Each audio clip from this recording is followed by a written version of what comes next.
Welcome to the Undisputed podcast. I'm your host, Jenny Taft. This podcast is the full show from today's episode of Undisputed from start to finish. They've got a busy slate, so Skip, Shannon, let's get to it.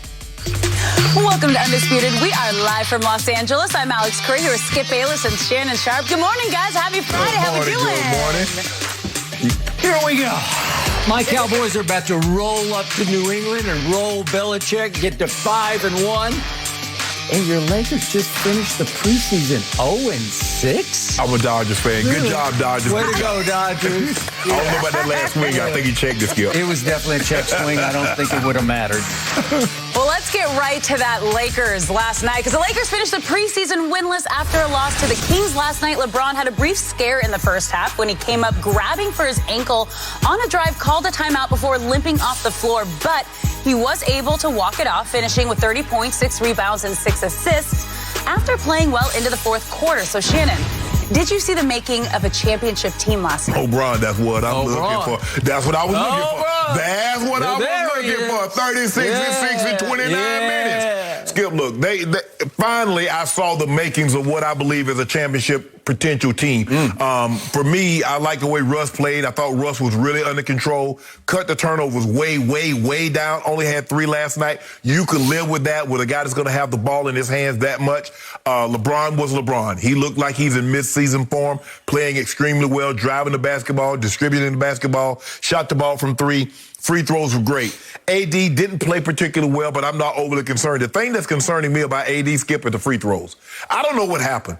Because his first year, Skip, you remember he was money. They thought they get the ball to AD late in the ball game. We're going to ice that thing away because AD going to make these free throws. But for whatever reason, last year, and he's starting out this year, he has not been shooting the free throws. So I think he's going to need to concentrate on that a little more. 4 of 7 last night. Russ stayed on his shaky pace, 3 of 6. Go ahead. But what about GOAT? We got money on GOAT. Yeah, 4 of 5. 4 of 5. An upset. A shocker. A rarity. That'll get me some due at the end of the year right there. That's one little preseason game. Offensively, I like what I saw. Defensively, I didn't like what I saw, Skip. They gave up, 71 points at the half? Yeah. Come on, bro. Y'all better than that. Come on. So other than that, Skip, offensively, I think I'm liking what I'm seeing. I'm thinking the starting lineup is going to probably be LeBron, AD, DJ, Russ, Kent Bazemore for the time being. Will it be Malik Monk? Will it be Wayne Ellington when they come back healthy? I think they like Bazemore because he gives them a little bit more defensively. He does. And he's a veteran presence. He's a veteran presence, but I like DJ, what DJ gave us last night, 6 and 7, Skip, blocked his shot, rolled to the paint. You don't have to run plays for him. So I like what I saw offensively. I think this is something positive they can build on. Tuesday, they kick it off against the Warriors. So I like what I saw overall. I like what I saw. If I had to give them a grade, I'd probably give them a C+. Because defensively, you can't give up 71 points to Sacramento. Come on, that's Sacramento. I understand they're a professional team, but if we don't think Sacramento is going to be in the running in the West, and we're going to talk about what people think the Lakers are going to be in the West. But I'm not overly concerned about 0-6. Hey, it's the preseason. It's to get your win, get your conditioning going, run a couple of sets to see what's going to mesh, what's going to work well for us. So I'm cool with what I saw with the Lakers last night. Like, cool as in getting warmer, as in I'm starting to feel, see, smell championship? Are we going that far, Mr. Sharpe? Yeah, I smell number 1 seed. I smell number 1 seed in the West. Number 1 seed in the West. Yep. We'll get to that in just a moment. Yep. I will start off with your man, LeBron James, the quote-unquote king, the phony GOAT. I thought LeBron James played great last night. I thought he looked like... I'll go this far. An MVP candidate. I'm going to give you that. Going into his 19th season, I'm going to give you MVP candidate. Look like best player in the NBA? He did not. That guy played a little bit earlier, played for the Nets. We're going to talk about that guy's response to Kyrie Irving after that game, which was against Minnesota up at Brooklyn. Yep. Okay, back to the quote-unquote GOAT, the quote-unquote best player on the planet, the quote-unquote king, LeBron James. He came out on a preseason mission last night. He said, enough is enough. it is beneath his dignity for his team to go 0-6 in the preseason. It doesn't matter. It doesn't count. But in the end, it has some significance to the quote-unquote king because it's just a little shameful. It's a little embarrassing. It's a little humiliating because they're better than that, or they should be better than that. I get it. It's just the preseason, but it was the last preseason game, and clearly they played it like a dress rehearsal. We heard Jason Kidd ahead of the Dallas at Charlotte game say, this will be our dress rehearsal. It seems like it's the new way of the NBA, like the third preseason game used to be for the NFL. Right. You know, let's dress rehearsal this game. Let's play our starters fairly deep into this game. And I'm going to remind everybody, LeBron James was still on the floor 4 minutes into the fourth quarter. So he was all about, we need to pull this one out just to feel better about ourselves going into our opening night game. So what does he do? To your point, he goes 12 of 20. And he showed me once again that even though he's slimmed up or slimmed down or however you want to look at it, according to Rob Pelinka, and he does look like he's a little slimmer than last year, he is still a force driving the basketball. When he want to go to the rim, when he decides, when he just says, I got this, you can just see it in his eyes. It's like they cannot keep me from that hoop. I'm going to get there or I'll get to the free throw line. And to your point, he did make 4 out of 5 free throws. And to his credit, he actually made 2 out of 5 threes. And for by his standards, that will work. So every time they needed a bucket, he just said, I'll get you a bucket.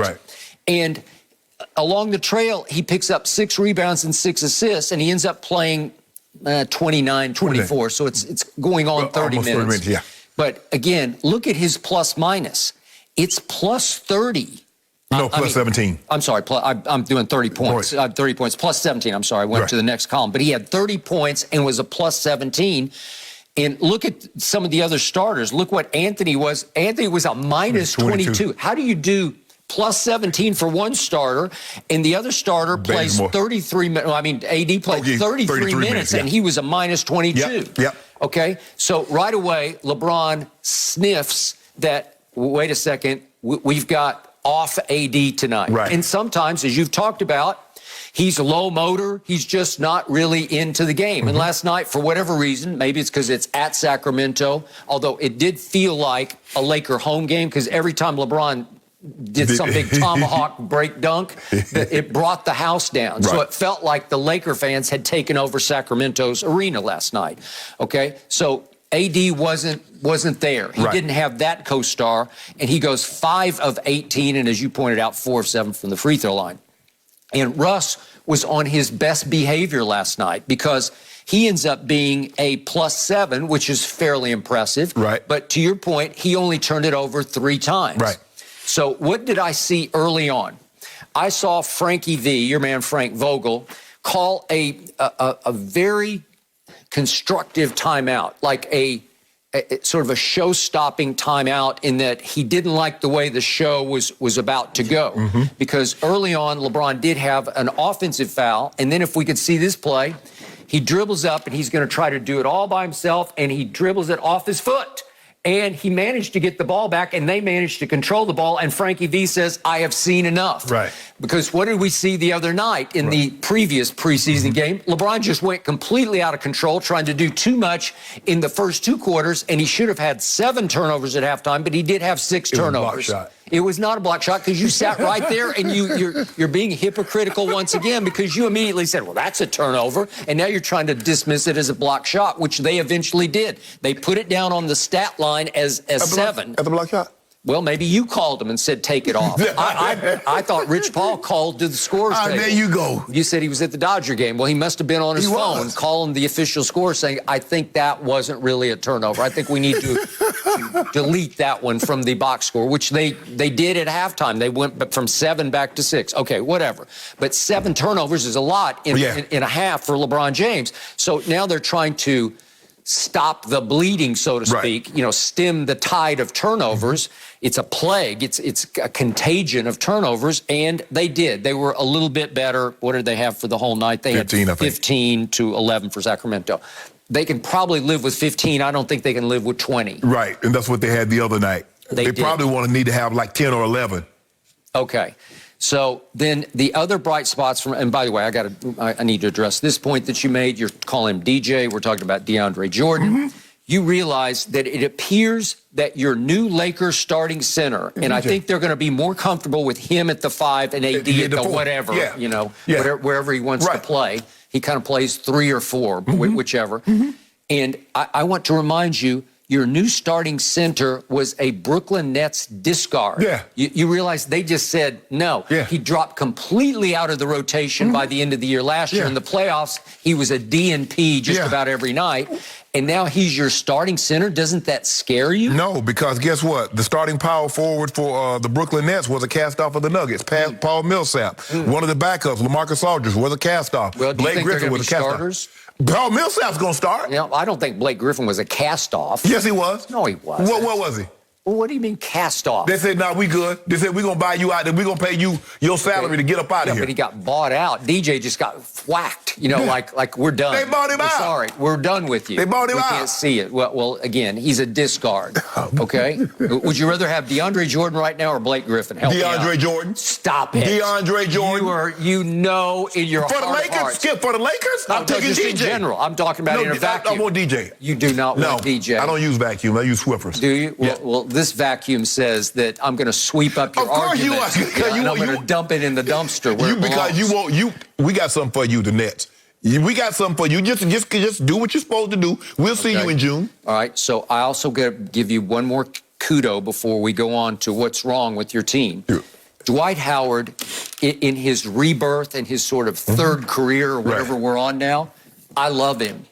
I love his wild hair because he's the equivalent of a baseball closer who comes in who's like a wacky closer that you're afraid of because you're not sure whether he's going to throw it between your eyes or down the middle, right?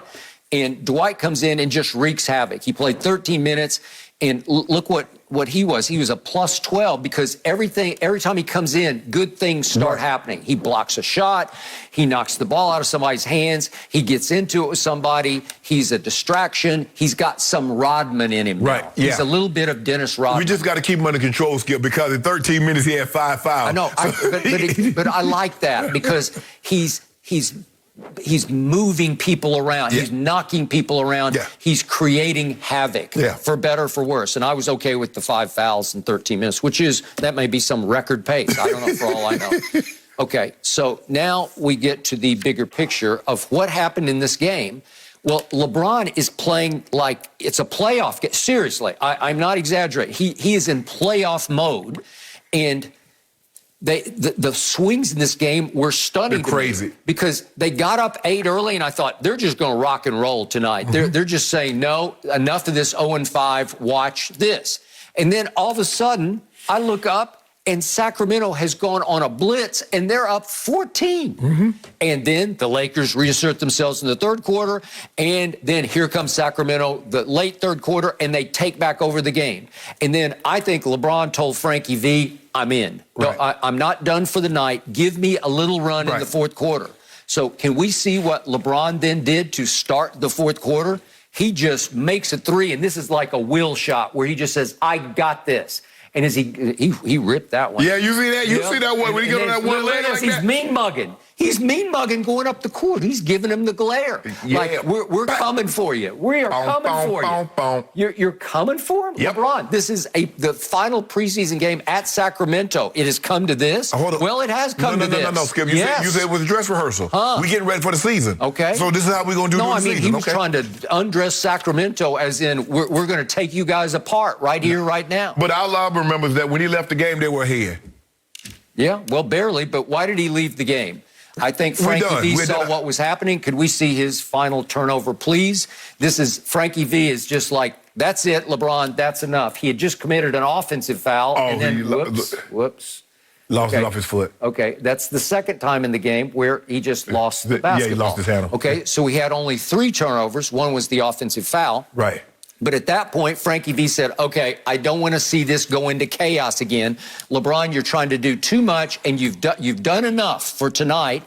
You are out. So he pulls him, and Sacramento says, okay, we got this. And they just slowly pull away, and would they win by 4? Yep, 116 to 112. So Are you sure that you saw enough on the defensive end? Because you mentioned... No, I didn't say that. That's what I'm saying. Okay, yeah. I got it, because I don't see them playing near the level of intensity on defense that I saw certainly last year. Even 2 years ago, I saw better intensity on the defensive end. Right. Are you sure? And that was, like I said, Skip, I said offensively, I'm fine with what happened. Yeah, I would like to see AD shoot a better percentage from the floor, but I'm not overly concerned about him from the floor. I just like to see him shoot better from the free throw line, because over the last couple of years, I've seen his free throw percentage decline. I said what I was disappointed about was they gave up 71 points at the half to Sacramento, and that's unacceptable. So that's a little concerning, but let's see what happens when they get all the pieces back. Okay. I think they'll be just fine defensively, but I just needed to see LeBron, I needed to see AD, and I needed to see Russ. I needed to see them play together and look good in doing so. This is shades of things to come, because I think LeBron's going to have even more on his shoulders in year 19 than even you think. I think many nights he's going to have to say, I got this. No, but you're the one. You keep saying that AD is the best player. You keep saying they're only going to go, and others have said they're only going to go as far as AD takes them. LeBron James is still the best player on that team. All right. Well, is he? Can he be? Every night? Can he do it in year 19? Can he do what he did last night consistently, night after night? He can do it more nights than not. Okay, and let's conclude with this. We're going to get deeper into this later in the show, but there's a highly respected website called 538 that has a playoff model, I'm sorry, not a playoff model, a projection model that predicts the NBA regular season. Where will teams finish? And the model is highly respected, called Raptor. And the website says the model does not like this version of the LA team. It predicts that it will finish 9th in the regular season, 9th. Can I get some due? Which would make it a play-in team. And the reasons being, Raptor views LeBron James and Anthony Davis as the only net positive players on the roster during the regular season. The model is particularly low on Russell Westbrook, what have I said, and Carmelo Anthony. But analytics is never like those two guys, Skip. That's nothing new. Yep. Who are all obviously both projected to play sizable roles. But it is notable that LA is given a better chance of postseason success than its projected win-loss record in you know what? Since you reading them stats, how about this? This is what I do for both of you guys. Yep. I'll bet you whatever amount of due that you want, they don't finish 9th. And I got 100 bands for 538 say they finish better than 9th. Really? Yeah. That's what I do. That's what I do for 538. Really? I got 100 bands for your 538. Put it up or shut it up. Really? And I got 50 cases of due for you. 50 cases? 50 cases, they finished better than 9th in the West. I didn't say this. No, well, they said this. I just wanted your reaction to it. You got it. Well, they might bet you on this. They ain't gonna bet nothing. Yeah? They ain't gonna bet. They won't bet nothing. Why don't you make it 200? Whatever they want to bet. They finish better than 9th. You're a rich man. You live up in that palatial estate up in Bel Air. Yep. Just bet your swimming pool. Better pick up me 100 bands. This car, okay. About to move up the purchase. Give this man a call today. I'm about to move up the purchase of my new car. Really? I was gonna wait until December. I mean January. But since they're about to bet this, I go in and pick it out right now because I know the money coming. 538. Send your routing number, please. yes. And we got 50 cases of due on that. We have no. I was just reading it. I'm not saying they're going to finish 9th. Why you ready? They might finish 4th. No, dude. Yeah. You want some due on that too? Well, I told you. What have I told you about Russell Westbrook? There's no way that the quote-unquote king in his 19th year can overcome this guy. Watch. Yeah. We ain't going to have to overcome. Russ, I lied what I saw from Russ last night. 18 point, plus 7. Yeah. LeBron did his damnedest last night and still came up short. Hey, give us 30. That's all we need. We're going to be playing something like 32, 33 minutes a night. Going to do damage. Hey. But see, here's the thing, though, Skip. That was an opportunity last night for AD to assert himself and take the game over. All right, well, there you go. That's your second problem, right? We'll be all right. Okay, now let's talk about a real GOAT. How about it? Where? The real GOAT that we saw last night on Fox. No mercy. Even a thumb injury could slow down Tom Brady last night in the Bucs win over the Eagles. TB12 threw for 297 yards and 2 touchdowns, and Tampa extended their winning streak to 3 games. Meanwhile, Brady overtook Mahomes for the league lead in touchdown passes with 17. So, Shannon, Give Tom Brady a letter grade. Man, I gave him a C because I don't think the Eagles are very good defensively or offensively, and they let the Eagles hang around. Skip, this game was supposed to be over. At the way the game started off, Skip, I tweeted, Brady might throw for 8 touchdowns. They could get no pressure. The pass that he threw to AB, Skip, did you see how long he had in the pocket? I mean, damn, he covered. Wait, did you see him move out of the pocket? Man, stop that. Did you see the 44-year-old be a little more mobile than you've ever seen him in your life? I saw him speed walk out of the pocket, and he's like, he's covered, and he's covered, and he's covered, and he just patting the ball like it's 7-on-7 at practice. Then I'll move over here. He's like, oh, there you go, AB, here, get this money, this money, AB, and into the end zone. And then all of a sudden, I don't know, it was like, Skip, they lost focus or something. Maybe it was because it was so easy. Because the way they just went down the field in a breeze the first couple of drives, it seemed like they just lost focus. Now, maybe Eagles did change up something schematically. They started playing coverage. They started handing the ball to Leonard Fournette. Leonard Fournette started running the football. I think he probably had his best game of the season. 2 touchdowns, 80-plus yards running the football. He caught the ball extremely well. Yep. So, but for me, Skip, I gave him, 2 touchdowns in the first 2 possessions, then it stalled. He should have had, I tweeted at Pro Football Focus. They always respond to everybody. At Pro Football Focus. How many turnover-worthy plays does Tom Brady have tonight? And I ain't get no response. Well, I know he had one. No.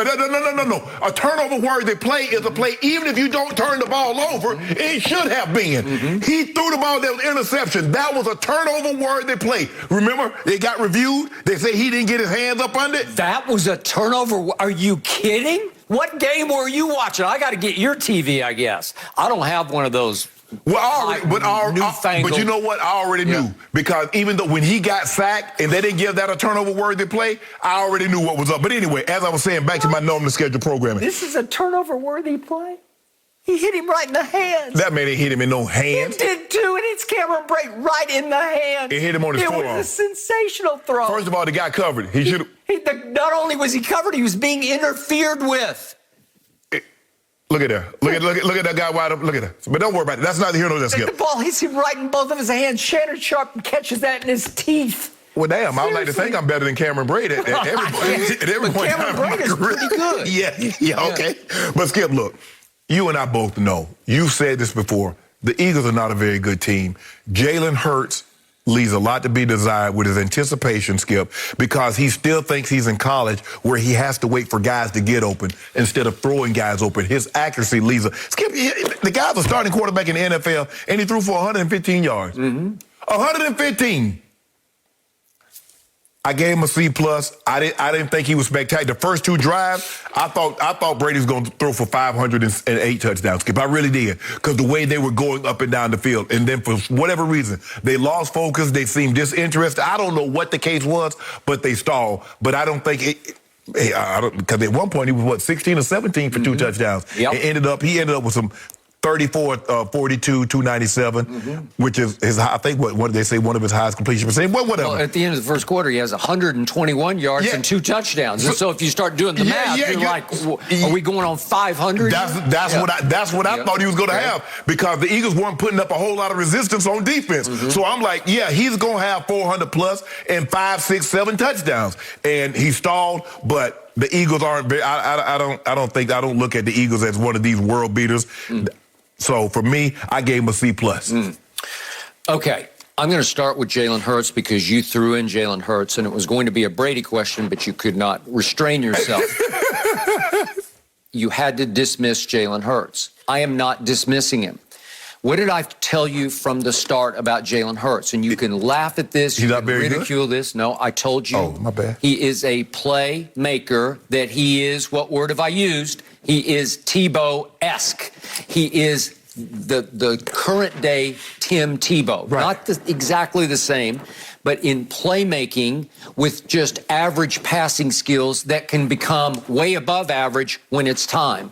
Because he made some throws in the fourth quarter where you say, whoa. Yeah, skipped it down 28-7. The throw to Quez Watkins on the sideline, it was just a rope. Yeah. Where he rolls all the way right, and they're buried back in their territory. Yes. That was a big-time throw. It's a big-time throw because this is up the boundary on the run, and he hits him. And by the way, he was way in bounds. And the officials held it up. They held it up and still got it wrong. How can you say that when he's just dragging the left toe like crazy?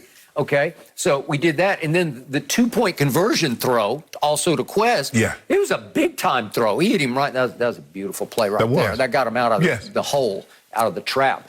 So here's the 2-point play to Quez also. This is a rope now. Yeah. It's not that easy. You got a very small window. Yep, okay. I'll give him credit. Skip, that might have been his best throw. It might have been his best throw. And obviously he ran for 2 fourth-quarter touchdowns, and all of a sudden you look up and what do you see?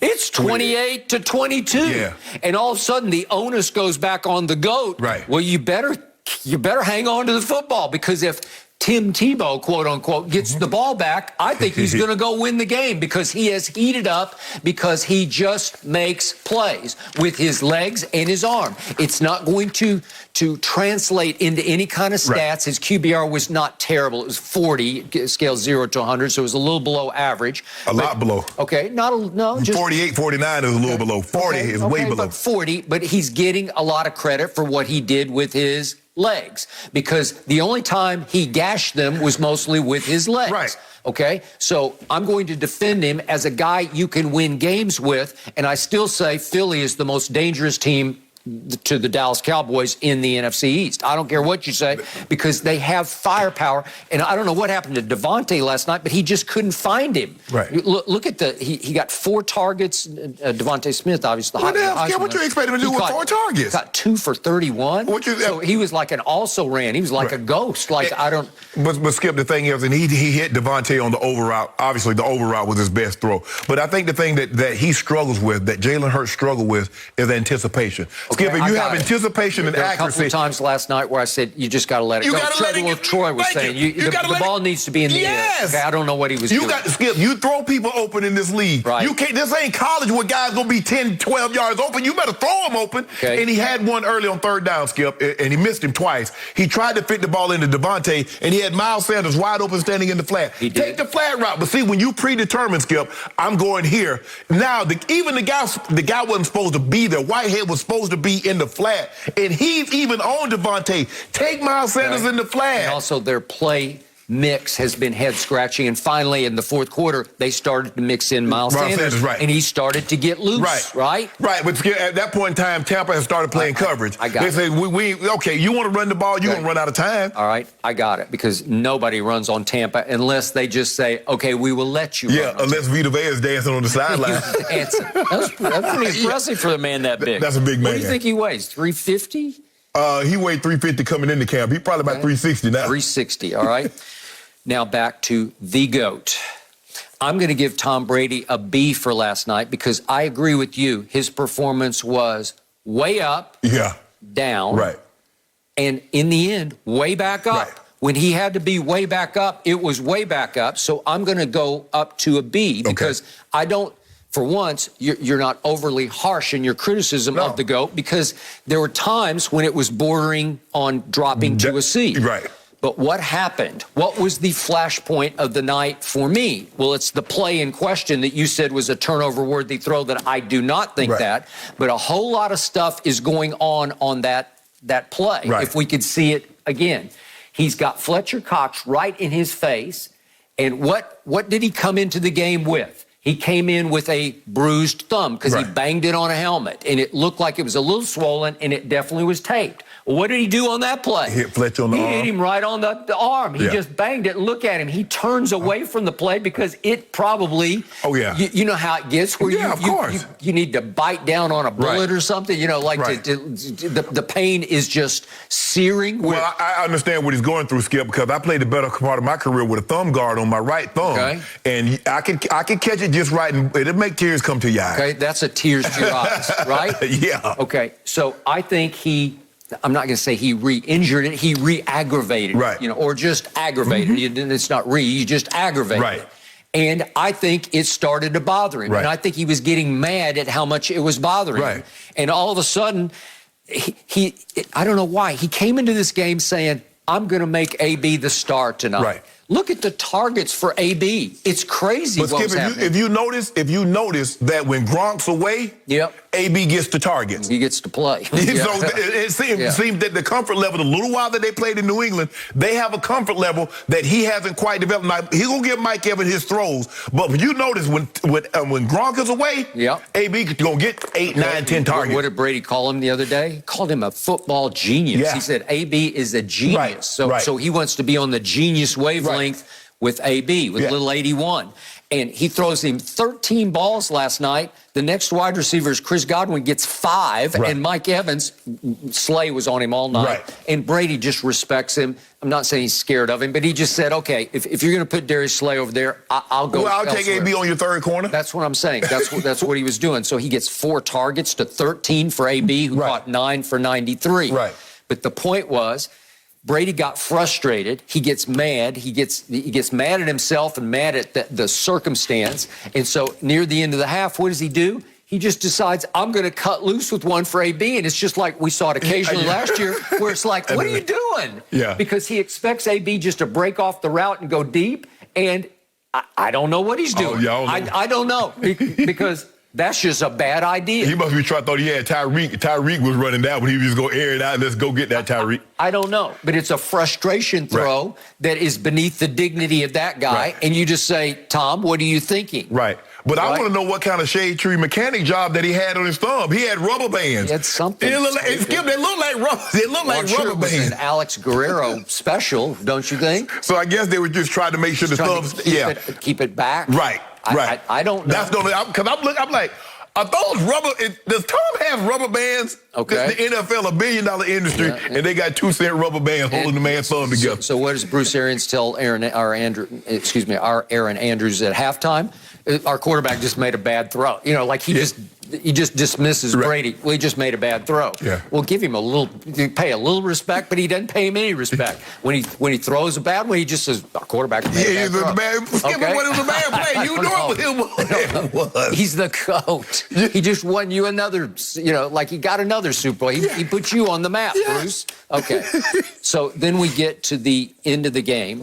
And the GOAT gets called upon again. We're in some trouble here. We're in just a little bit of hot water on a cool night in Philadelphia.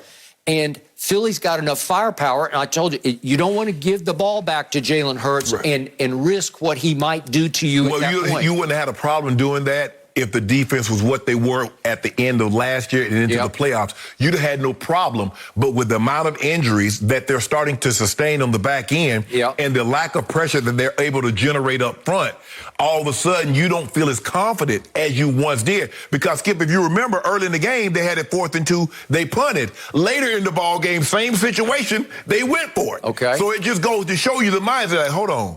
Man, we had them 28-7, and now it's 28-22. Hey, we better go for this thing. We better go for this thing. So he gets the ball back.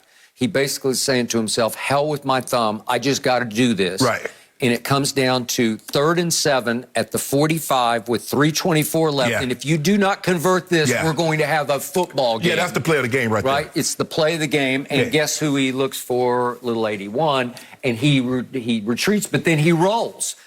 Okay, this is a 44-year-old man, and he is rolling out, and he looks like he's got sweet feet still. It looks like he's just that looked fairly athletic. Dare I say, can I use the word? It looked fairly athletic. That he throws it on the run. It wasn't like a pinpoint throw, but it was good enough for 27 yards. And this is basically the guy can't cover it any better. He just needs to get his head around me, but he's right there on top of it. If you go back and look at it, the guy's right there, and Brady gets it in, and AB does a great job of holding on to it. And that's the difference in winning and losing, Skip. Sometimes it comes down to the marginal, the fraction of an inch. Okay, so I want to hear you say that you were at least mildly impressed with the 44-year-old on the run making that throw to save the game. Well, guess what? It caught the Eagles off guard, too, because they're looking for him to be when you play a guy like Brady or Peyton Manning, Skip, you expect him to be 9 and 7. In the pocket, right 9 yards deep. Now, all of a sudden, he's like, what's he doing? What? So, hey, give him credit. I'll give Byron Leftwich because he called that play. He put him on the move. He put him on the move. The 44-year-old was on the move, and they end up going 12 plays, 67 yards without scoring a point, but they didn't need to score a point because they were going to kill the clock. Well, they need to kick a field goal to get them points back because it was 6.5. I know, and they lost it. That is true. And they went to the backdoor cover because they went for 2. Skip, I was like, why y'all going for 2? But, analytics says that you're going to need 2 at some point in time, so you might as well go ahead and try to get it first because then you got a better chance of getting it the first time as opposed to the second time, and then it gives you a chance you get the ball back, you score a touchdown, you would. Right, and finally, I must show my favorite kind of Brady play with 3rd and 1 at the 9. Oh, man, you better not show this. Skip Bayless, you ought to be ashamed of yourself. He got 3 yards on a quarterback sneak because he is simply the greatest quarterback sneaker I have ever seen, and it ain't close. Goodness. Tell me you've seen somebody more successful sneaking the football, and you say, they can't touch him. Well, this requires taking some punishment. Man, they ain't taking no punishment, Yeah, there's some punishment. 300-pounders are going to hit you sideways and fall upon you. That's what's going to happen on a sneak. They can't get no momentum to hit him. How come how come you see so many quarterbacks get just stymied, just stuffed on a quarterback sneak? I will tell you, I will agree with you on this. He understands. He studies and he looks and sees, okay, this is where you're vulnerable. Where's he the might crack? go off, right. He might go off center. He might go off right guard. Might go off left guard. He does a great job, and sometimes he's been known to go over the top, especially on the goal line. On that one, he had scouted it out, and he said, I'm going a little left, and I'm going underneath. Right. And you will not be able to stop me until I've gotten 3 yards here. And that killed the rest of the clock. Right. Because the next play is kneel. Kneel down. Okay? Yeah, I mean, he made a couple of throws last night, but he was off target a little bit. Like I said, Skip, I just think they just lost focus. I think sometimes what happens, you're in a ball game and you score so easy the first couple of times you have the ball, and then all of a sudden you relax. Okay. And I think they relax. So I believe Tom Brady deserved 2 excuses last night. One, the thumb, which he aggravated. No, we don't do that. Number one. And number 2, you always give Mahomes a break because you say they're so bad on defense that he has to try things that he wouldn't normally try. Yeah. Well, what do you think Brady started doing when all of a sudden Richard Sherman goes out in the first quarter? Right. Well, he's about all you got left. Right. So you're down Carlton Davis and Murphy Bunting. They're out. Right. And Antoine Winfield Jr., the quarterback, your defensive safety, he's out. Well, what are you going to do? Right. So maybe Brady just says, I got to try some things here because I got to overcome a defense that is going to be vulnerable. But the thing is, the difference is between Mahomes will try things in the game. That's who he is. Brady is a lot more cautious than that. We don't normally see that throw right there, Skip. We might see that happen once every other year when Brady just heaves the ball up when he knows his guy doesn't have any chance. He did it last year against New Orleans when they were just getting wiped out. I mean, sometimes the guy throws it up and the receiver's down and he's able to break it up. He'll make a tackle, Skip, to break the ball up. But AB had no chance on that. But you're right. The thing is, and teams are looking like, the advantage that we have is that we have to be able to take advantage of their defense because their offense is going to score. They got so many weapons. They do so many things from a multitude of formations that Leonard Fournette can run it. He can catch it. You got all those receivers. Gronk's going to come back probably next week. And now you throw Gronk, O.J. Howard, who played extremely well last night. Now you see when I saw this kid come out and watching him at Alabama. You see how big and statuesque and a guy that can run. The guy's 6'5", 260, and can run 4.5. So there's no reason why he shouldn't be when Gronk finally decides to hang it up, whatever that is, he should be able to just take off and run with it. Cameron Brate. So, Skip, they're going to be loaded, but you're going to have to match the Bucs offensively because I believe you can take advantage of the defense. They don't generate the pressure they once did. No, although Shaq Barrett played his tail off. Oh, yeah. Mooch going to make his plays now. Yep. But, and then got that drumstick. He got his hand taped up. He can only do so much, Skip, with one hand. I mean, he's doing an unbelievable thing with 3 fingers. But now you take the hand away, what's he going to be able to do? He can't press and lock out like he normally could. They're saving themselves for the stretch run. Well, that's what they did last year. Huh? I don't know, Skip. This is a totally different season. I'm loving it. I'm loving it, too. 5-1. All right, guys, let's switch gears and head to New York because it's been back to the drawing board with Kyrie out of the lineup. And in the Nets preseason finale against the Timberwolves, Steve Nash drew up every lineup he could conjure. After the win, Durant said, quote, I feel like we've got a lot of guys that can play different positions, guys that can do different things out there. So it's on us to adjust to any lineup. KD also addressed playing without Kyrie. Take a listen. just on me to just focus on me and do my job, you know, and let those two parties handle that situation. So, you know, I want our whole team together. I want us to be at full strength, but sometimes it don't work out that way. But I'm still positive that things will work out in the best for both parties. What is being mad gonna do? We're not gonna change his mind, you know what I'm saying? So it's like, you know, we'll let him figure out what he needs to do and the team figure out, you know, what they need to do. And us as players, when we in the locker room, we on the floor, we're gonna work with each other. So, you know, life is amazing. So I can't be too mad at somebody making a decision for themselves. Shannon, what did Katie's comments tell you? We prepared ourselves to play without Kyrie. Yep. Like he said, I can't be too mad. I'm a little mad at it, but I can't be too mad because I thought, you know, we came here to try to win a championship and it was going to be everybody on board. Let's do what's in the best interest of the team. Yep. When you brought James Harden on, Skip, what do? Katie said, I got to sacrifice. Kyrie, I got to sacrifice. James Harden says, I got to sacrifice. Now all of a sudden, you know, Kyrie says, I'm going to do what's in the best interest of me. No more sacrificing. So Katie is like, look, both parties doing what's in the best interest of them. They're moving on. And like when we're in that locker room, we just got to come out there and play. KD, I can adjust to anybody. Just put 4 other guys out there on the court with me and I'm going to do my thing. I'm going to hoop. And he basically said, that's all I care about. Y'all, all that y'all talking about Kyrie and Kyrie, I love Kyrie, would love for Kyrie to be here. He said it. I would love for the team to be together, Skip. Yep. But that's, you know, things don't always go that way, basically. So for me, KD is basically saying, God, we moving on. We moving on. We're not going to change his mind. I think very early on, KD understood that we're not changing his mind. James Harden understood. James Harden said since the team has made that decision, I think that decision was made on Tuesday, Skip. Yep. We haven't talked to Kyrie. KD said, I haven't talked to Kyrie. Yep. What is there to talk about? We've been trying to get this done all summer, Skip. We started this once the season was over. And it like when New York instituted that mandate, we started talking to Kyrie. Come on, Kai. Come on, Kai. So here we are, June, July, August, September. Here we are in October.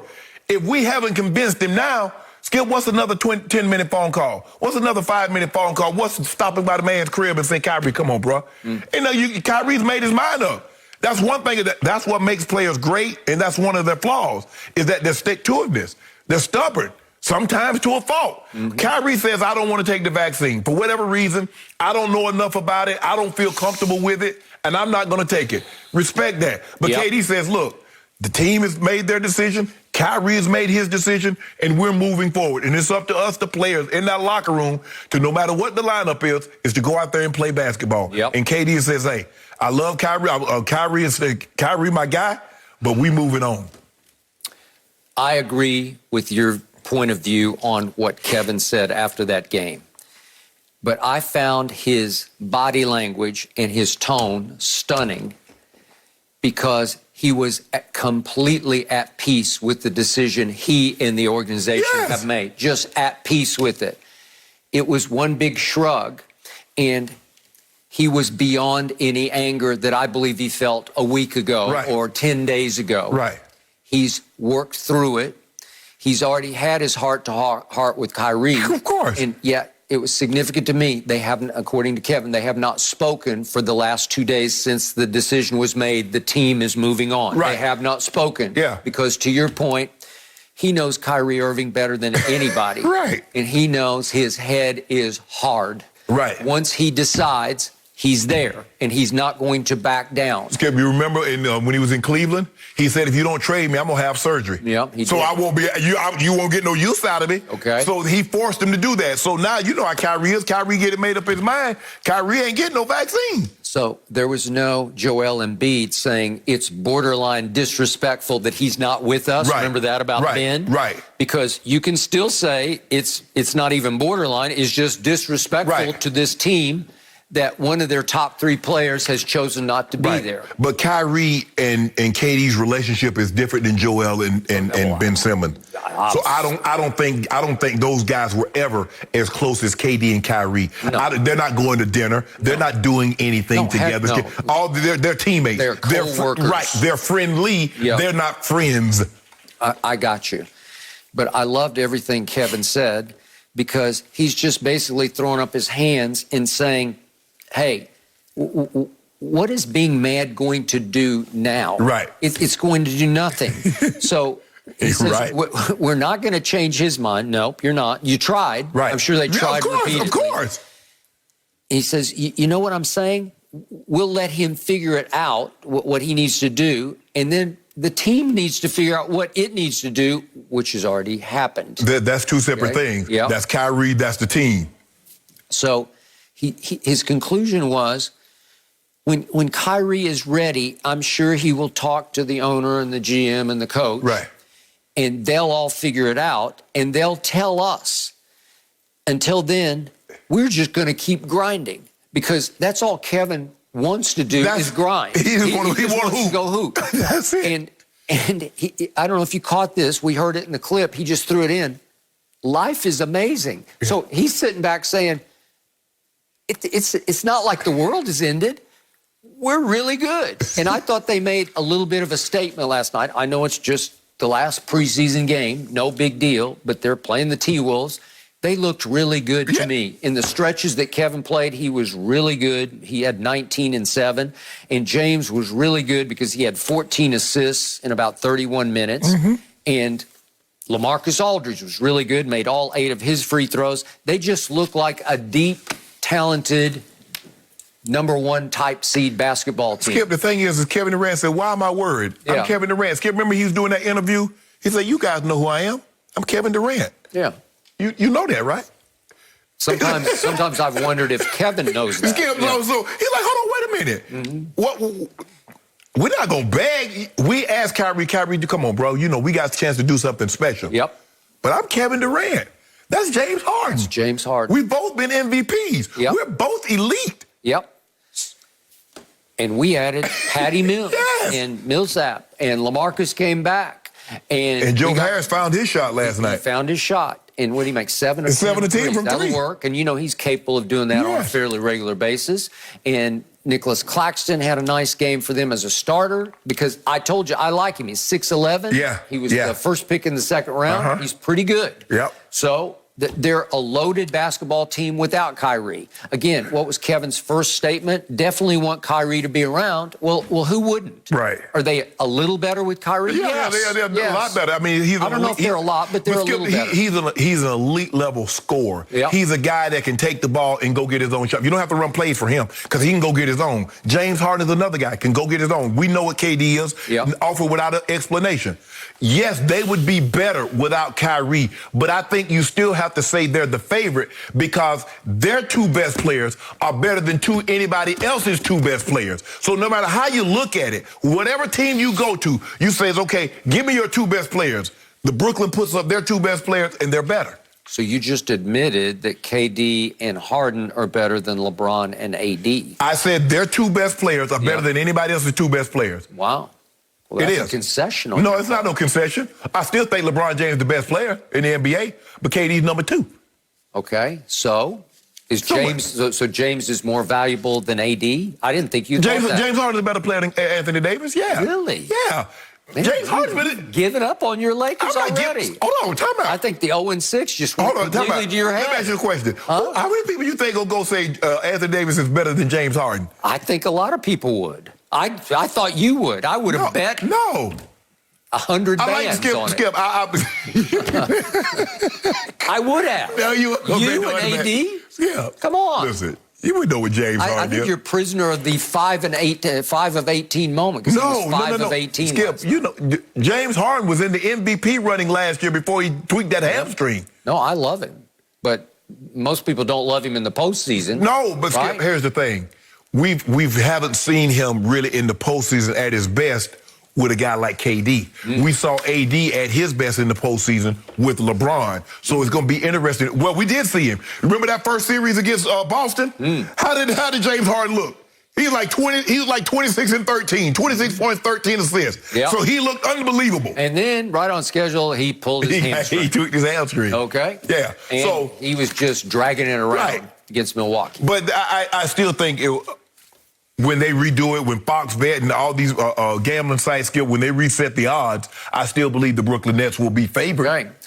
Ladies and gentlemen, Shannon Sharpe just offered a concession speech here on October the 15th. He has conceded the NBA title to the Brooklyn Nets. How do you get that? Why would I offer a concession speech on my daughter's birthday? I would never do that. I would take the next day. Happy birthday to your daughter. Yeah, I would do that the next day, but not today. Okay. Skip, it's not a concession. It's okay. I appreciate your honesty and your humility. Let me ask you a question.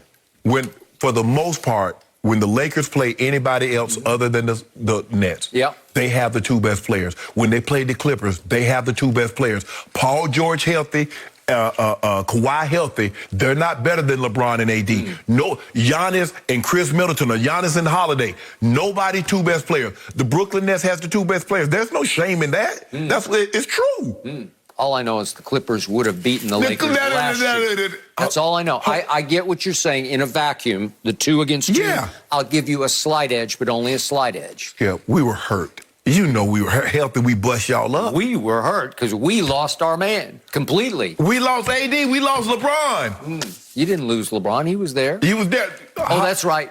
He got up off the bench in the fourth quarter at Phoenix and just walked all the way to the locker room. You lost him. You bringing up old stuff. No, that was the stuff. Well, you gonna see. He gonna get up off the bench a lot this year. No mercy. According to Fox Bet, the Cowboys have the 5th best odds to win the NFC as they ride a 4-game winning streak. Dallas is averaging 201 rushing yards per game during that span, which is the best in the NFL since week 2. However, now they'll have to face a big challenge against a Bill Belichick-led defense in Foxborough. So, Shannon, will the Cowboys be able to get 100 rush yards against Belichick's Patriots? Yeah, I believe they will, Skip. And I understand that Coach Belichick in their 3-4 defense, Skip, they try to do a good job of two-gapping, so they don't try to get up the field. They just hold the line of scrimmage, and they let the linebackers make the plays. But this offensive line is back to being its dominant self. Tyron Smith is healthy. Zach Martin is healthy. I don't know if he's healthy. He had he got dinged.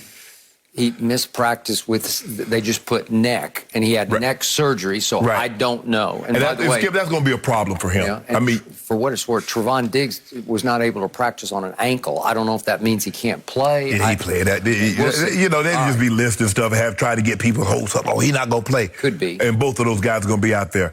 But the Cowboys, the offensive line look dominant. They're doing a great job of running the football, play action off of it.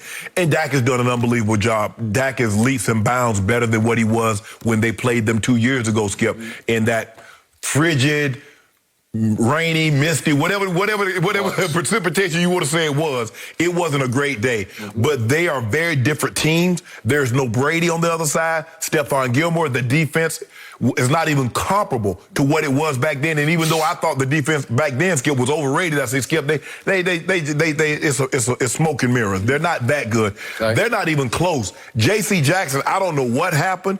Maybe he started reading Pro Football Focus about how good he was, but he's been a disaster this year. He has not lived up to expectation. Matthew Judon has been sensational. Yes. He's playing unbelievable. But the Cowboys, they run the ball, that 1-2 punch with Zeke and Pollard. They do a great job of running it, and then Dak does a great job of play action and off of it. So I think the Patriots are going to have their hands full, and I think the Cowboys will dominate this game. And I got the score 28-17 Cowboys. 28-17 by 11, covering and winning, says Shannon. Yes, yes. The Hall of Famer. I should take that to my bank. You should. You have seen the light about my Dallas Cowboys. What about the Patriots? So you conceded to the Brooklyn Nets, and you've seen the light, and you're just completely embracing my Dallas Cowboys. Thank you. It's not that I'm embracing your Cowboys. I'm saying what I've seen from the Patriots. Skip, you could honestly say they're not as good. They're not as good as you thought they were going to be because you thought they would be better. I did. I was even shocked that I figured they would struggle at Houston because they were coming off. It was very emotional for them too, when Brady visited. Right. And yet they were in big trouble at Houston, and Mac Jones actually helped pull it out of the fire, and they barely, 25-22, they prevailed. Correct. Okay. What do we know about Bill Belichick? What is his calling card for his career? What do people always say when they talk about his defensive coordinating genius, his strategic genius? What does he do? He always takes away what you do best. Am I right about that? Right. For the last 4 games since that opening night at GOAT, when nobody runs on Tampa, and Dallas just basically said, we give up. Right. We will throw it 58 times, and we will try to run it 18 times, and we'll go nowhere. Don't know if that happened next time if they play them again. I think you are right about that. Because for the next 4 games, my Cowboys found their new identity. They have rushed over the last 4, all wins, for an average of 201 yards per game. 201, that over that 4-game stretch leads the National Football League. Yes. What have I told you my all-time favorite stat is? With Dak at quarterback, when they run it more than they throw it, they are 28-0. 28-0. That's a stunning stat to me. So because what it tells me, Skip, when you have that kind of stat, it's telling me you're throwing the ball when you want to, and you're not letting them dictate. Because what happens? You fall behind, you're throwing it. They want you to throw it. Because now, when you're running the ball, you did get to dictate. Man, you can't just go flying up the field because they might draw you, and here comes Zeke or Pollard out the backside. And then those guys stepping up, and so now you throw the ball right over their head where they were supposed to be. They got a nice little balance going. So I'm fascinated by this matchup, as much for Belichick's sake as my team's sake, because he's on a hotter and hotter seat up there because he's getting more and more exposed. They have fallen to 1-3. They won 2 games, right? They beat the Jets. Wait, no, they're 2-3. 2-3. I'm sorry. Right. They beat the Jets and That's right, and they just beat the Texans. 2-3. Right. They were 1-3 going to Houston. 2-3, and here comes America's team on a big national stage on CBS with Jim Nantz and Tony Romo in the house, and you're up against one of the hottest teams, a team that is much better than most people thought it would be. Yes. And you're not as good as a lot of us thought you would be. Correct. And all of a sudden, they are running the ball down people's throats. They are. Can you take that away? Right. I'm going to say no. I'm going to say they can't get to 200, but I think they can get to 150. And if they get to 150, that will work. Right. So now, what happened the last time we saw the Dallas Cowboys at Foxborough? You mentioned it. It was later in the year. It was the 2019 season when Dak was playing for his contract. Right. He was betting on himself. They had reached an impasse in their negotiation, and Dak said, Jerry, watch this. I'm going to prove to you I'm worth whatever I want. Right. And that day at New England, it was November 24th, and it was the same start time. It's that late afternoon, so it's sort of going into a night game. The sun is going down. So you know those games. I do. And to your point, it was 38 degrees at kickoff, plunging because the wind chill was 29, but it was raining. So it was cold rain, and it was miserable conditions, and Dak was pretty miserable. So Dak for the game goes 19 of 33 for 212, no touchdowns, 1 pick with a QBR of only 28, scale of 0 to 100. That's not good. Brady wasn't much better. He had a QBR of 43, but they pulled it out 13-9. Stephon Gilmore made Amari Cooper quit, flat out quit, and go stand on the sideline and pull his big long jacket on, right? Amari winds up that game getting 2 targets for no catches, for no yards. Well, Amari, you're on the clock too. Belichick's on the clock, but you got something to prove this weekend. But the thing is, Skip, now is that because, you said Coach Belichick always comes up and says, what do you do best? And I'll take that away from you, and I'm going to force you to beat me with your B game. Which I guess you would say, because they're running the ball so effectively, their B game, which is really good, could easily be an A game, is the passing game. It's a 1A. Right. But right now, number 1 is Zeke and Pollard. But if you go back and look at it, Skip, you talk about Amari, their leading receiver was like Zeke or Michael Gallup. You're like, huh? So now you come back with an Amari. You come back with a CeeDee Lamb. You come back with Wilson, who's playing unbelievable. And an offensive line that's dominant, that's running the football as well as anybody's running it in the football. And Dak is better. Skip, Dak is a better football player today than he was on that cold Sunday 2 years ago. He's just better. So the question is, if you take the running game away, which I believe Coach Belichick is going to do everything in his power to make Dak throw the football, well, it's not like you guys, you got Stephon Gilmore back there when he was Defensive Player of the Year in his prime. It's not like you got guys back there. They're not the same defensive team.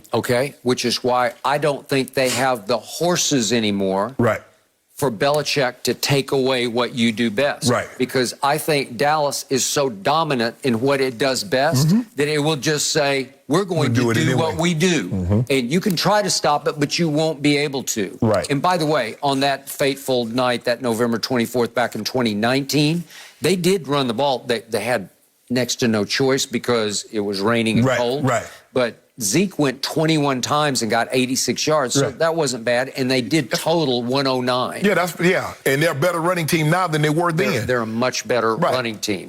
So for once, I'm going to listen to the Hall of Famer across from me, and I'm going to double down on your score. I also say 28-17 Dallas, because I believe that's about right. That's about how much better the Cowboys are right now than the Patriots. Well, the question is, I didn't get a chance to look at the weather. I need to see what the weather's going to be. It's good. Okay. It's beautiful. It should be a nice night. Right.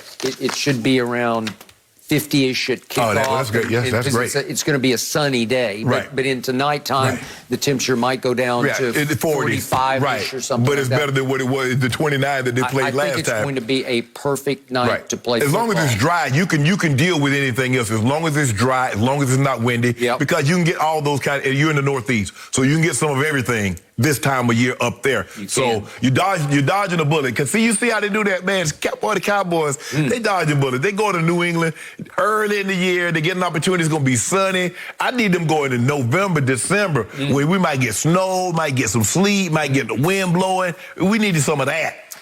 Unless they don't dodge the Ty Smith bullet. Because if he can't go, I'm pretty shaky about it. Yeah, Lyle Collins is still a week away from being back at right tackle. Right. So it's vulnerable. You definitely don't want your backup going against Matthew Judon. You do not. Because he's been unbelievable. He's everything they had hoped for. I'm not so sure all the other free agents have lived up to the expectations of what Coach Belichick and that organization had in mind. But Matthew Judon has been worth the price.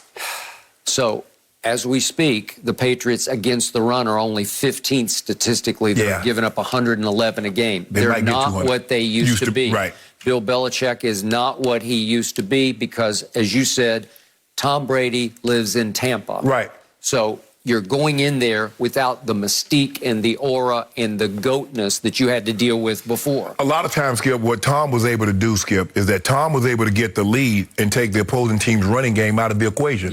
Because you were behind, Skip, I can't run myself back into the ball game. And so you throw the football. And so now all of a sudden the stats are skewed. They're really good against the run. And it's not that they're good against the run. It's that the other teams are behind by so much, they just stop running it, trying to catch up throwing the football. So we're going to see the 15th, that's not a good stat against a team that's number 2 against the rush. That is correct. So preseason, I predicted 12-5. I knew it. Okay, one of my five. Yeah. The L I put down on my sheet was at New England. But I'm changing it. But you was under the anticipation. I thought it was Cam. Yeah. I did. This is pre-Mac Jones get the job. Yes. So maybe I'm starting to lean toward 13-4. See, there you go. I knew it was just a matter of time. I knew it. I don't want to jinx him. But I knew you can't help yourself. I do not believe I can jinx this team because I believe in this team and I trust this team. Hold on for time out. Yep. The Cowboys are jinx-proof now, huh? Say it. Say they're jinx-proof. There are no such things as jinxes. Okay. That's what Ernestine always tells me. What do you believe in? Well, I don't know what Ernestine said. What does Skip Bayless believe? You've been believing in jinxes for 60 years. Now all of a sudden there's no jinx. My Cowboys are better than jinx. They're jinx-proof. Oh, you said it. Risen above jinxes. You hear that, jinx? Unless you tell me Ty Smith can't play, then you got me. Maybe the injury gods are going to say, "Oh, watch this." Yeah, now they jinx-proof. Okay, you feeling real good today. No mercy. Don't miss your chance to win $100,000 of Terry Bradshaw's money on the Fox Bet Super 6 app. Super 6 players have won over $5 million total, and you could be the next jackpot winner. Scan the QR code, download the app, and pick the outcome of 6 NFL games for your shot to win Terry's money. It is completely free to play. Now, the Browns host the Cardinals on Fox this Sunday, and Cleveland is still looking to get Odell more involved. Beckham had just 2 catches and 1 key drop during last week's game, and Cleveland's head coach, Kevin Stefanski, addressed OBJ's lack of production earlier this week, saying, quote, "He's very front of mind when we're game planning and when we're calling plays. Sometimes the defense dictates that the ball goes elsewhere. So, Shannon, who's more at fault for this, Odell or Baker? Baker. I mean, I think the biggest thing for us is that once you realize that Baker is not elite, he's an average quarterback, you'll be fine. People keep trying to compare Baker to these young guns, the Herberts, the Allen, the Prescotts, the Kyler Murray, Lamar Jackson, Mahomes, Joe Burrow. He's not that. He's not that. The old guard, the Rodgers and the Bradys, we already understand that he's not even. So we're talking about the young guys, the guys that are close to his age. Once you understand that Baker Mayfield is an average quarterback, you're going to be okay. Skip, I put together a little copy, a little tape, because I was like, you know what, Skip been putting together tape lately. He's been trying to show me up with this tape game. So I have. So I was like, Jim, let's put together a little copy, a little something. Let me show. Okay. I want to show. Yeah. This is Baker Mayfield against the Minnesota Vikings. Now, you tell me whose fault is this? That's Odell's fault. Odell, why are you falling down? I want to know, was he throwing the Shaq standing on top of Kareem's shoulders? That was just covered. Who is this? Whose fault is that? Well, you can't adjust. Why I got to adjust? You said, what is this? Well, that's just covered. Skip, at some point in time, it's Baker. Because I've seen Odell. It would be a different story if I had never seen Odell Beckham. I said, well, that might be the best he is. But I saw Odell with Eli, and I saw him put up numbers that very few receivers had ever put up in their first 4 years. I saw him become Rookie of the Year. I saw him go to Pro Bowl after Pro Bowl after Pro Bowl. This team, there's no reason Baker Mayfield should not be in the MVP conversation. Great offensive line, the best run game, plenty of weapons. Odell, Landry, Hooper, Njoku, Bryant, Higgins. They go deep, Swartz. They go on and on and on. And this is what he is. Skip, you love QBR. He's 25th overall. He's 43 out of 100. And guess what? In the fourth quarter, his QBR gets even worse. You told me that's the money. The fourth quarter, that's what Skip Bayless always told me. The man that's covered the game longer than I've been playing it, damn near longer than I've been alive. He said, when the money on the table, push to the middle of the table in the fourth quarter, do you want Baker Mayfield? When you push the money to the middle of the table in the fourth quarter, do you want Baker Mayfield pulling the trigger for you?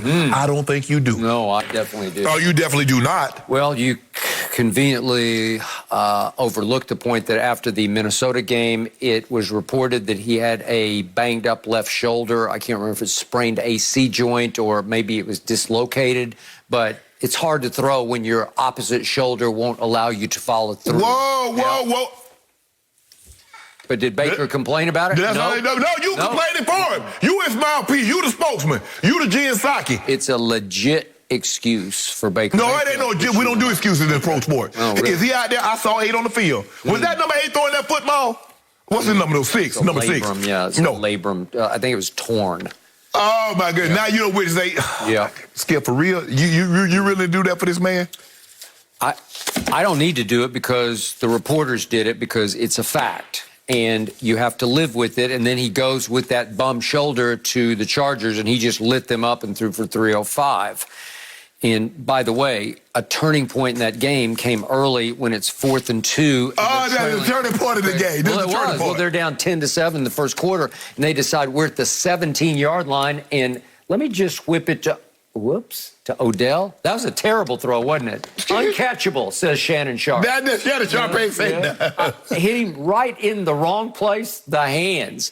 And what does Odell always say? My hands are like Purell. They work 99.9% of the time. That's his quote, not mine. Well, that was the 0.01%, right? Right. Okay, and what was his excuse after the game, or he was actually in an interview the other day? Odell said, well, I lost Baker in the pocket because he's only like 5'11" like me, and he got lost among the 6'7" guys, and I did not see the ball come out of the pocket until it was too late. Stop it. You want to talk about making excuses? I have said this from the start. I first guessed it. It wasn't a second guess. It was first. I was ahead of this. Baker does not click with Odell. Baker gets Odell-centric. Baker gets Odell crazy. He loves Odell off the field. They love each other. They're very close friends. They like to socialize together. And to a fault, he forces the ball to a guy you cannot force the ball to. Well, maybe he should wear a practice with Odell like he do them Progressive commercials. He got 100 of those. How long did it take him to shoot those? I will agree with that. I was going to bring this point up. I do not love this. I didn't love it when they started so early in his career, and I thought maybe the onslaught would lessen a little bit this year, and they've upped the tempo. Yes. It's like now every other commercial is another one. Yes. That they got Odell giving out Halloween candy, except it's things that you would get at the concession stand, right? So it's his house, his field. Now they got the play-by-play announcer calling play-by-play of his he walking out to go to get coffee and coming. Then he left the toilet seat. Yeah. Would it be up or which way does it go for down? Girl? Down. Yeah. Okay. He left it up for her. Yeah, for her. That's how it was. Okay. I don't have to worry about that. But the point is, we have separate bathrooms, so we don't deal with that. Oh, my goodness. Okay. I can't with you. So the point is that I don't love that. But I love even less the fact that Odell is his goal is to get Odell, like Stefanski said this week, he is top of mind in our offense. And what was Odell's quote yesterday? It was about James Harden. He said that I'm like James. I'm a shooter. I have to shoot, right? But here's the thing. I don't play defense. But here's the thing, Skip. James Harden has the ball. Yeah. James Harden can shoot as much as he wants. Yeah. Odell, you're dependent. It's like a big. Big is Shaq was dependent on guards, on Kobe and Derek Fisher and Penny Hardaway, D-Wade giving him the ball. Well, if you were the quarterback, you could say I shoot. Mahomes can say that, Skip. Hey, I'm like Harden. I shoot. I throw passes. I throw off-balance passes. I throw no look. You have the ball. But, Odell, you're dependent. You can't shoot if you don't have the ball. So you need the ball in your hands. Skip, you know, going into last week, teams were 401-0. When you score 40 points, you're up by 14. You have no turnovers, 500-plus yards. And guess who that lone defeat came to?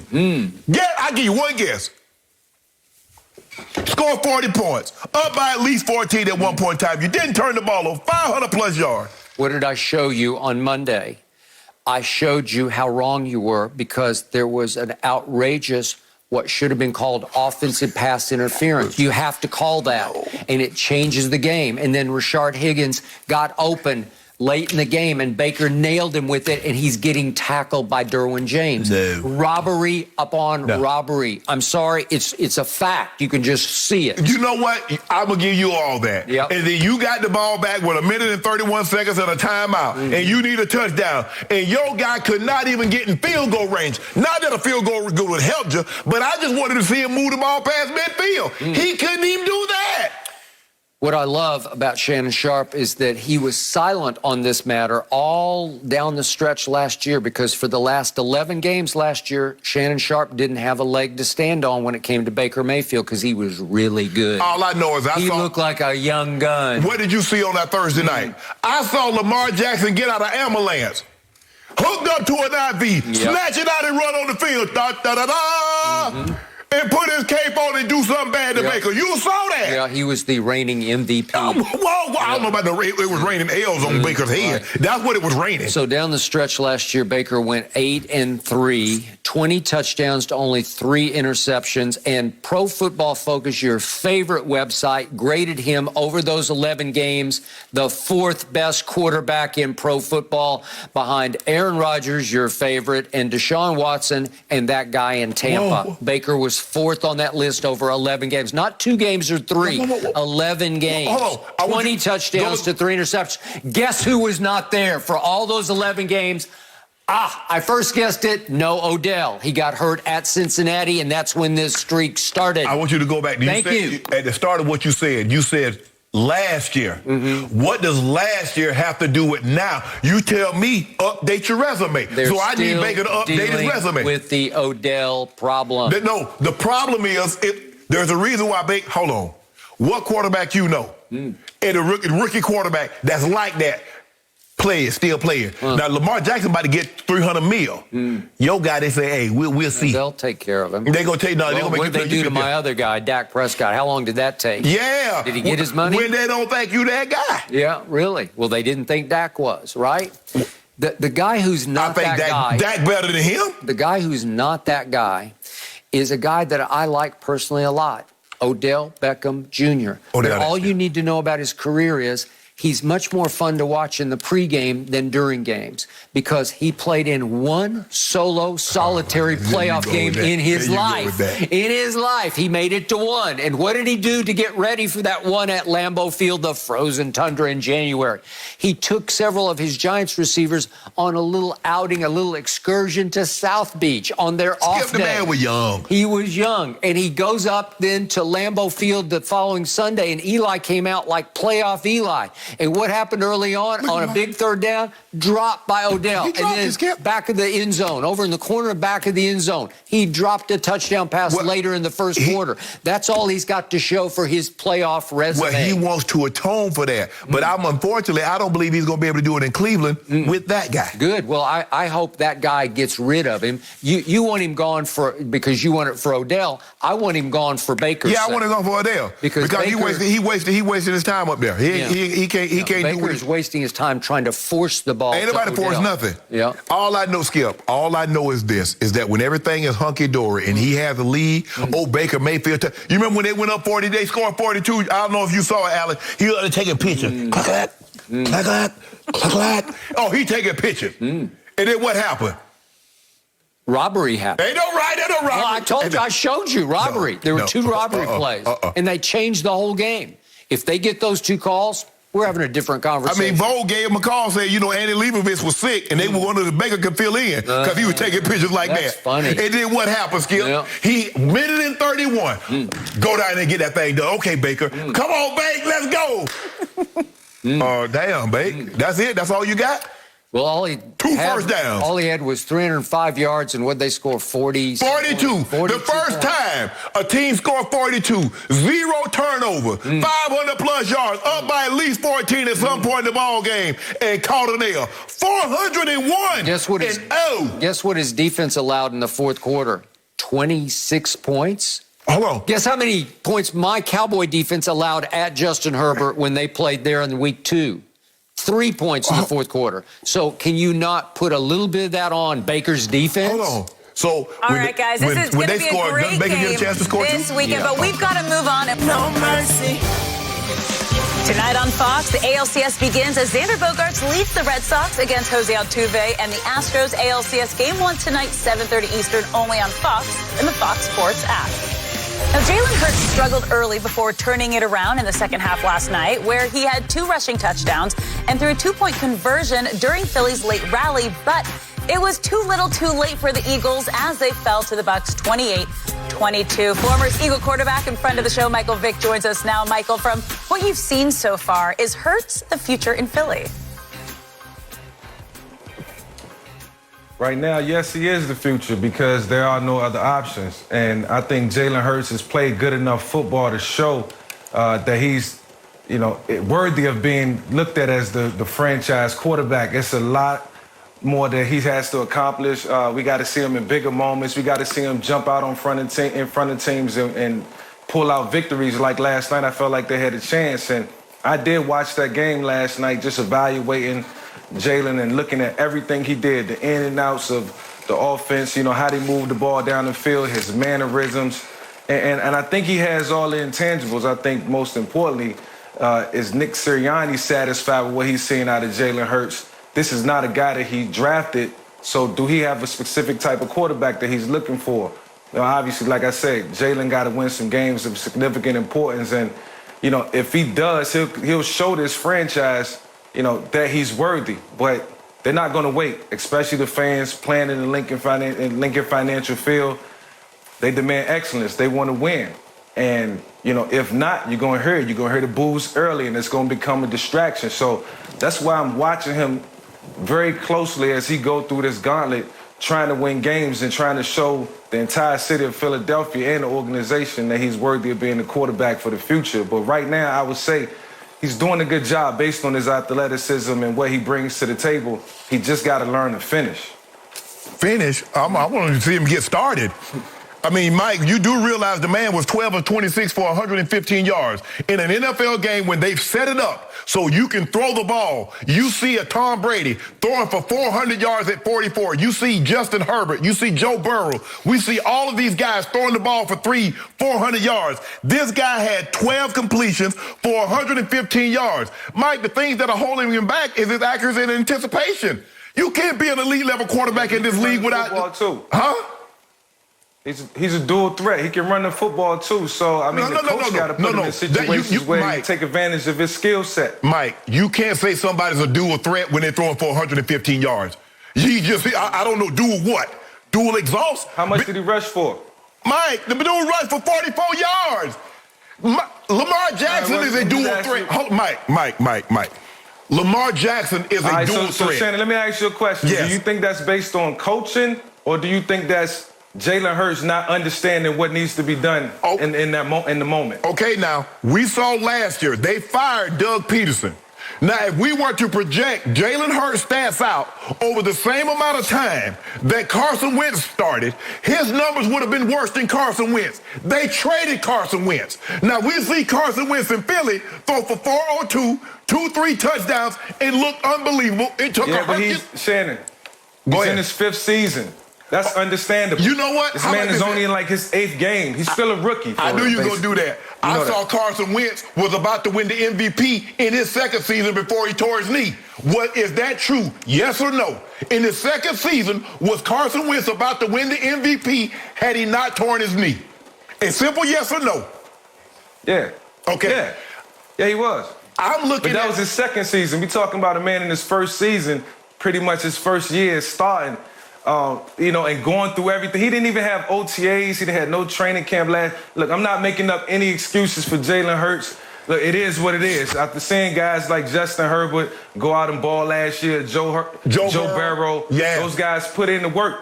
So that's the measurement stick for me. So, like, I'm still trying to evaluate, like, what's the deciding factor here? And I think we got to give him at least 3 more games in all fairness, Shake. Word. Okay, give him the games. But I'm saying what I'm looking at is that, and this is what happened with Jalen Hurts.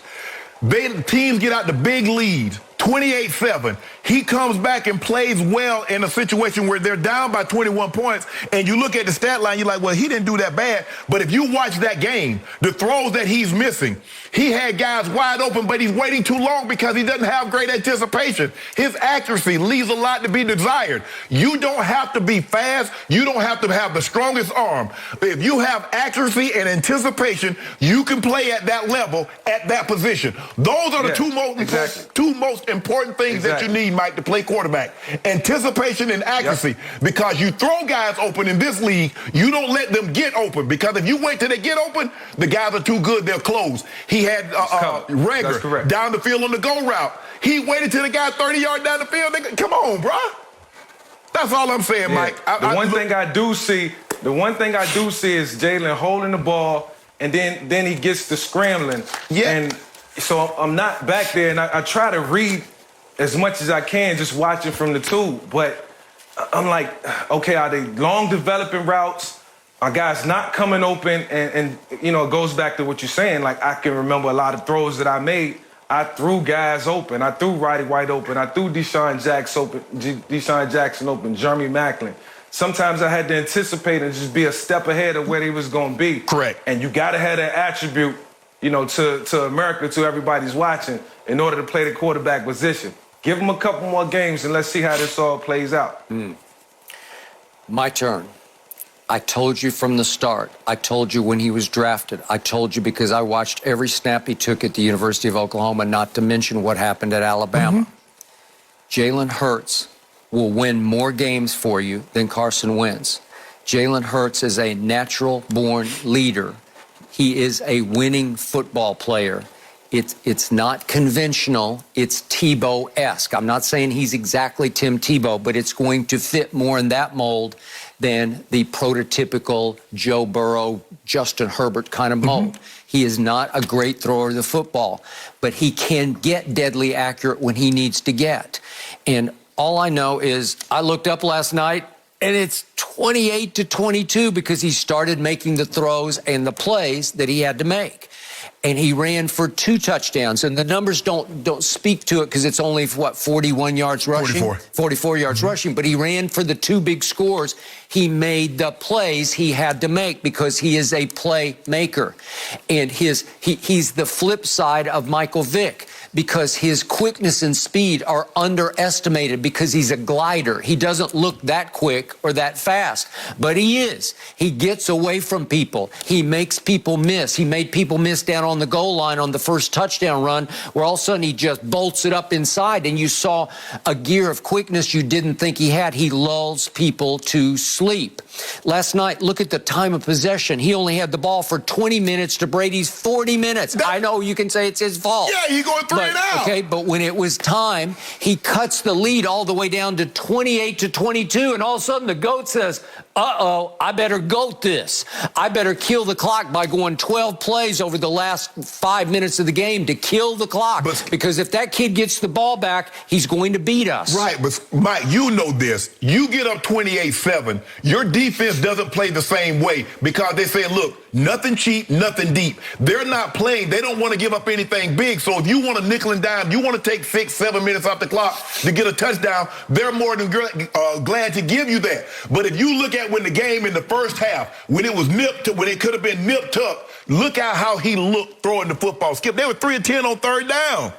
You can't win for going 3 of 10. You can't go 3 of 10 on third down, Mike. You already know that's going to cost you. Yeah, absolutely. Third down is that's your money something down. that's preached, Wednesday and Thursday, and then on Friday it's always reiterated. But like you said, you can't stall drives. You got to, score touchdowns, and you got to get points playing against a team like the Tampa Bay Buccaneers with Tom Brady at quarterback. And, drives can't stall out, like I said. You got to have some momentum. You got to go tick for tack, and you got to stay in the game. And getting the garbage points and getting the garbage yards, it really don't count because now, it's a sense of excitement because you're making a comeback. But like Alex said in the beginning, it's just too little, too late. Yeah. Okay, so what did you see later in the game when he needed to make throws? Could we see that throw he made to Quez Watkins on the roll up the boundary? Mm-hmm. It's just like, it's a big-time throw that got them out of the hole and kept them afloat in this game. He's rolling all the way to the boundary and throwing it on the run. That's a rope. Yeah. And by the way, he was inbounds like it was obvious, and I can't believe that the refs talked themselves out of that, and then it had to go to replay, which is crazy. And then if we could also see the 2-point throw, also to Quez Watkins, it's really good because it's a tight window throw. Mm-hmm. You can see he has the capability of making throws when he needs to make throws. Yeah. Under Lincoln Riley at Oklahoma, trust me, with guess who? CeeDee Lamb, because he didn't have anybody but CD. It was a show. Yeah, but Skip, you have to understand, in college, the guys are so wide open. I understand. But in the NFL, this is pro. They will close that distance. Yeah. You wait till a guy get open and try to throw him the ball. Hey, much of the game, I will admit to you, I was disappointed in my guy, Jalen Hurts. But then when the money got pushed to the middle of the table, I look up and it's 28-22. But Skip, the throws that you mentioned, he needs to make those throws early, Mike, to keep them in the ball game. As you mentioned, they're down 28-7. They're down 28-14. We needed to be in a situation where we're not down by 14, where we're not down by 21. We needed to keep the pressure on Tom. Well, then all of a sudden they get to the big lead and they take their foot off the gas. And then all of a sudden they have to pick it back up. Yeah. I'm just saying, I just need to see better accuracy and anticipation if he wants to be the quarterback that Mike believes he can be. I just don't see enough of that consistent enough. Consistency is the key. Accuracy and anticipation is what you need to be an elite level quarterback. Okay. So Michael Vick. So we seen Jalen Hurts. Go ahead. No, go ahead, Skip. So now I was saying we seen Jalen improve in the passing game in college, and now I feel like he's still learning on the job, unfortunately, and he was kind of thrusting into this position. And before I let you go, Skip, I think ultimately it comes down to what Nick Sirianni thinks about Jalen. He knows him better than us. He knows him better than anybody. Okay, so the bottom line from Michael Vick right now is you're not completely sold, but you've seen enough early on that you're willing to wait and see more. Yeah, I'm willing to wait because of the lack of preseason, because of the lack of training camp last year. Now I just feel like he's learning on the job. Give him about 4 or 5 games, and he has to go through this stretch where he's losing. I think they're 2-4 right now, or whatever the record is. It's under 500. So, he has to find a way to win games. He has to dig deep now, and with everything barreling down on him, with the fans and the organization and teammates and everybody looking to Jalen, this is his moment to step up. So I think the next 4 games are going to be very important in terms of how he developed. Is he starting week 1 next year in 2022? Is Jalen Hurts the starter for the Philadelphia Eagles? All depends on what happens this season. And like I said, it all depends on what Nick Sirianni feels is best for the football team. Now, he has the liberty right now to make that decision, in all fairness. This was a guy that Doug Peterson drafted, so he's going to be evaluated. So it's up to Jalen Hurts to prove that he's the franchise guy.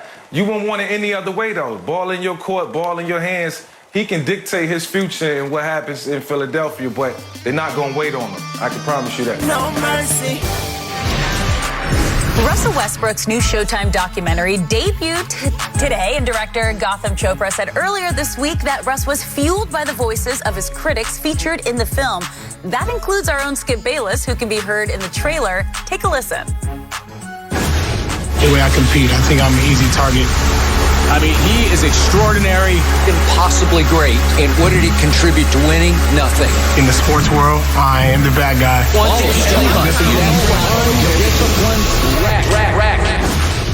Skip, that was you saying Russ was impossibly great but didn't contribute to wins. Yep. What's your reaction? What number does he wear, Shannon? 0, as in 0 rings. Shannon Sharpe. This is the worst case scenario for your man, LeBron James. We know Russ came to L.A. with a huge ego because that's what he's all about. He's driven by a huge ego in many good ways because we know he has impossibly averaged a triple-double 4 of the last 5 seasons. But here he comes back home to L.A. He grew up in this area as a diehard Laker fan. So he finally got to come home just as a documentary by the great Gotham Chopra is dropping. He's done Brady. He's done, who else? I forget. He's done a lot of the big ones, right? Yeah. And he's including Russell in his pantheon of greats, dropping tonight. And this will feed the fire of Russell Westbrook's ego to a point that it's going to be near impossible for LeBron to overcome him and win a championship. LeBron has tried to bless him. He has handed him the keys to LeBron's kingdom, the King's kingdom, by saying, you be my point guard. I'm going to move to 2 or 3 or wherever I'm going to move to. And I want you to run my show. Right. And LeBron has tried to not only you can't really take Russ under your wing, he's tried to befriend him. He went to the premiere on Monday night. Right. And he tweeted about it on Tuesday morning with like 10 fire emojis. Y'all got to check this out. And I get all that because you want to keep your friends close and your enemies closer. And Russ can be a little bit of an enemy to LeBron if he goes sideways, where he starts to clash with LeBron about who is running the team and the show. Russell believes this is now his time and his team. He's going to take over for LeBron as LeBron segues into the latter portion of his career. What would give him the idea that this is his team now and he's going to take over? Because he's from here, and he's the only one on this roster who grew up here as a diehard Laker fan. Yeah, but he's the third and best he's player. much younger, not that much younger than LeBron, but he is younger than LeBron to the point that he's at the back end of his prime. And I promise you, if you put Russ on a lie detector, he would tell you, it's time for me to start taking over for LeBron. I need to run the show so he can concentrate on other things. I think he's a nightmare waiting to happen because, as I keep telling you, he's led this league in turnovers 4 times. He's finished second 4 times. He's led it in usage rate 4 times, finished second 4 times. He needs the ball, and he's going to make mistakes because he's going to force a lot of things that will contribute more to the solo act that is Russell Westbrook, the stat machine that is Russell Westbrook, and not contribute to winning. And the worst case that I can imagine is he's got a documentary on his life and times dropping tonight on the eve of the season. Why not? Why not make a documentary? Well, he's going to think that he is Hollywood now. Like he owns Hollywood. He's running Hollywood. You don't think so? No, I don't think that. Oh, stop it. I don't think that. His ego is going to be out of control, runaway ego, out of control. You know what? You say Russell Westbrook wears number 0 because he has 0 rings. If you're a basketball player, you'd be number 99. Because that's how much how much hate you got going on right now. I got 99 problems with you. Yeah, you got 99 of a possible 100. If that was a Madden rating, your Madden rating would be 99. Hate, not 100. Because Devin Hester's the only one that's ever had 100 speed. You get 100. Did I not speak the truth? No, you ain't speak the truth. Westbrook. And again, I love to watch him. I just don't love him to be your point guard for LeBron. Well, you don't worry about that. You worry about your team. Okay. Now, back to our originally scheduled program. Look, it seems to me the hate is what fuels him. Because when they were going over it, he says, I need more of that. And it was all the negative criticism that he was receiving for how he played. He welcomes, he actually encourages it. I want more of this in the film. Yeah. Because this drives him. Skip, right now, his legacy is a guy that puts up unbelievable numbers, triple-doubles in 4 of the last 5 seasons, but it has not carried over to winning playoff games, series, getting to NBA Finals, winning an NBA championship.